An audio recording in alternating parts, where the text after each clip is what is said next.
महानगरपालिकेच्या बजेटवरून पुन्हा एकदा राजकीय वातावरण तापले आहे। आज दिनांक मार्च 25 रोजी मनपाची महासभा पुन्हा पार पडली।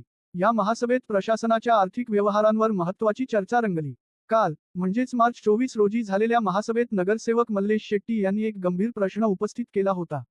मनपा प्रशासनाला शासनाकडून विकास कामांसाठी मिळणारा निधी नेमका कोणत्या बँकेत जमा केला जातो? या प्रश्नामुळे सभागृहात मोठी खळबळ उडाली होती। आजच्या महासभेत याच मुद्द्यावर अधिकृत खुलासा करण्यात आला। मनपा प्रशासनाच्या लेखा विभागाचे अधिकारी श्री चव्हाण यांनी सर्व सदस्यांच्या उपस्थितीत याबाबत सविस्तर माहिती सादर केली। मिळालेल्या माहितीनुसार शासनाकडून मिळणारा निधी नियमानुसार अधिकृत बँक खात्यांमध्ये जमा केला जातो, तसेच त्या निधीचा वापर देखील ठराविक प्रक्रियेनुसार केला जात असल्याचे स्पष्ट करण्यात आले। तरीही या विषयावर काही नगरसेवकांनी अधिक पारदर्शकतेची मागणी करत प्रशासनाकडून अधिक स्पष्टता देण्याची गरज व्यक्त केली आहे। बीएसवीपीच्या 6 कोटी, डिपॉझिटच्या रकमा त्या 20 कोटी, वाढीव विकास शुल्क 60 कोटी, नागरी दलित वस्ती 10 कोटी,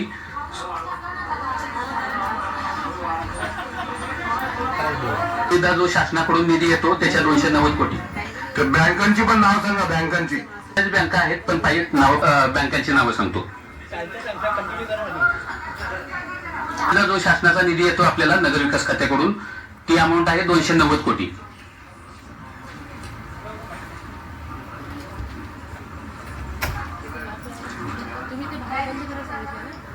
हा, बँकांची नावं सांगतो म्हणजे आता कॅनरा बँक, कल्याण वेस्ट। दरपत्रक मागवतो, संकेतस्थळावर नोटीस देतो, ज्या बँका पार्टिसिपेट होतात त्याच्यातली ज्याचा हायर असतो त्याला आपण एफडी करतो। व्याजाचा दर आहे 6.53%।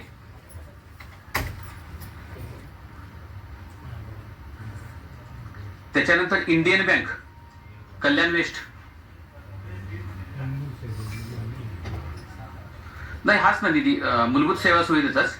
हा हा, कॅनरा बँकेमध्ये 140 कोटी आहेत, इंडियन बँकेमध्ये 50 कोटी, दर आहे 6.05%।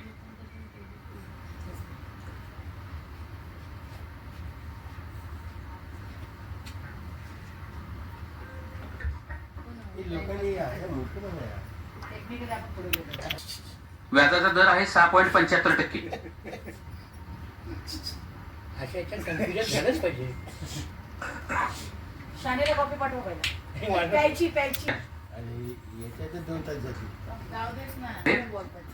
त्याचा व्याजाचा दर आहे 4.50%, सॉरी 4.50%। हा, म्हणून हा व्याजाचा दर कमी आहे। शिल्लक आपण बीएसवीपी फेज 4 चे आपल्याकडे आणि बीएसवीपी बेनिफिशरीचे 1 कोटी असे 6 कोटीच्या इन्व्हेस्टमेंट आहे। बीएसवीपी फेज 4 चे जे आपल्याला फंड शासनाकडून मिळालेत ना,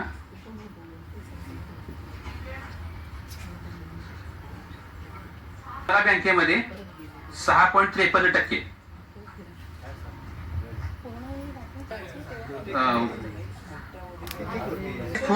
5 कोटी आहे, 6.53% व्याजाचा दर आहे।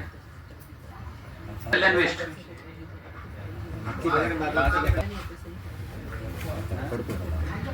बीएसवीपी बेनिफिशरी कॉन्ट्रीब्युशन जे आपल्याकडे जमा होतं त्याची 1,20,00,000च्या ठेवी आहेत, म्हणजे असे मिळून मी 6 कोटी सांगितले होते। हे बँक ऑफ बडोदा मध्ये एफडी आहे, त्याच्या 5% व्याजाचा दर आहे।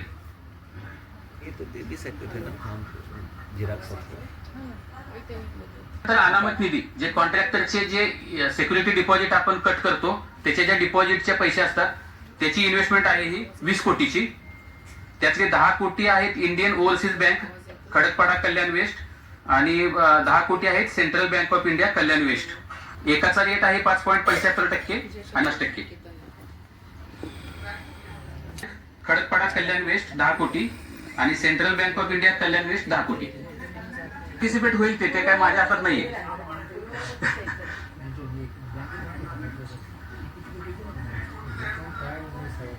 डिपॉझिट कॉन्ट्रॅक्टरचे सिक्युरिटी डिपॉझिट आपण कट करतो ना,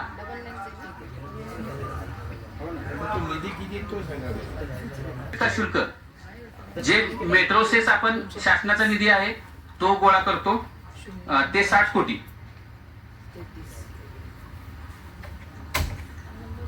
याच्यामध्ये इंडियन ओव्हरसीज बँक 10 कोटी, सॉरी इंडियन ओव्हरसीज बँक 20 कोटी आणि सेंट्रल बँक ऑफ इंडिया 40 कोटी. बँक 20 कोटी आणि सेंट्रल बँक ऑफ इंडिया 40 कोटी, 5.75% आणि सेंट्रल बँक ऑफ इंडिया 4.50%.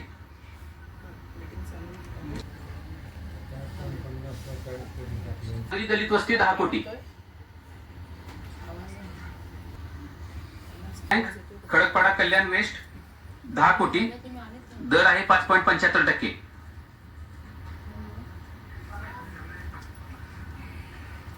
हे 10/2/2026 28/3 ला मॅच्युरिटी आहे. 46 दिवसासाठी आपण इन्व्हेस्ट केली. 75%. 75% बोलला पहिला. नागरी दलित वस्ती 10 कोटी. इंडियन ओव्हरसीज बँक इन्व्हेस्टची डेट आहे 10/2/2026, मॅच्युरिटीची डेट आहे 28/3/2026. डेट आहे 5.75%. 46 दिवसासाठी इन्व्हेस्टमेंट आहे. इन्व्हेस्टमेंट केल्यानंतर मॅच्युरिटी अमाऊंट येईल आपल्याला 10,07,24,658.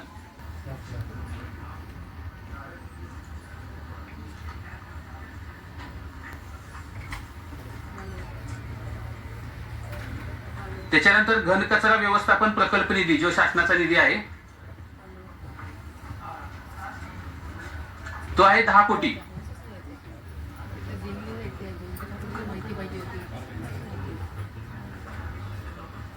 घनकचरा व्यवस्थापन प्रकल्प निधी ती सुद्धा 11/2/2026 ला इन्व्हेस्टमेंट केली आपण. मॅच्युरिटी डेट आहे 29/3/2026, दर आहे 5.75. 46 दिवसासाठी इन्व्हेस्टमेंट केलेली आहे.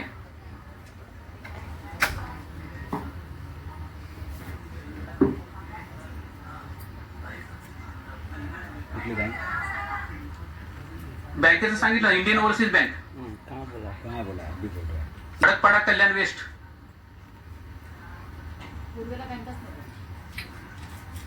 ओळखपत्र निधी शासनाचा जो आहे. आधार कार्ड आधार कार्ड निधी हो ना. थोडं राहिलं ना, मोकळं होऊन जा. निधी 60 लाखाची अमाऊंट आहे. इंडियन ओव्हरसीज बँकेमध्ये इन्व्हेस्टमेंट आहे. 5.75% बँक व्याज दर आहे. सॉरी आधार कार्ड ओळखपत्र निधी 60 लाख, बँक ऑफ बडोदा 5% व्याजदर आहे. एचडीएफसी बँकेमध्येच अकाउंट ओपन करायचे निर्देश दिले होते. 7.15% दर आहे. कोणता निधी आहे? 15 वित्त आयोग एचडीएफसी बँक काय दिलं मॅडम की स्वतः आले तुम्हाला भेटायला. 1 मार्च 2025 ला इन्व्हेस्टमेंट केली होती आपण 1 वर्षासाठी. 28/2/2026 ची मॅच्युरिटी होती.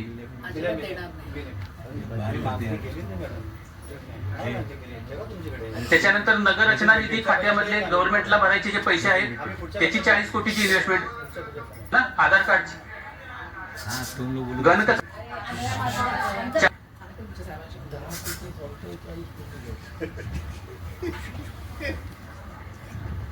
नगर रचना निधी जो शासनाला आपण भरतो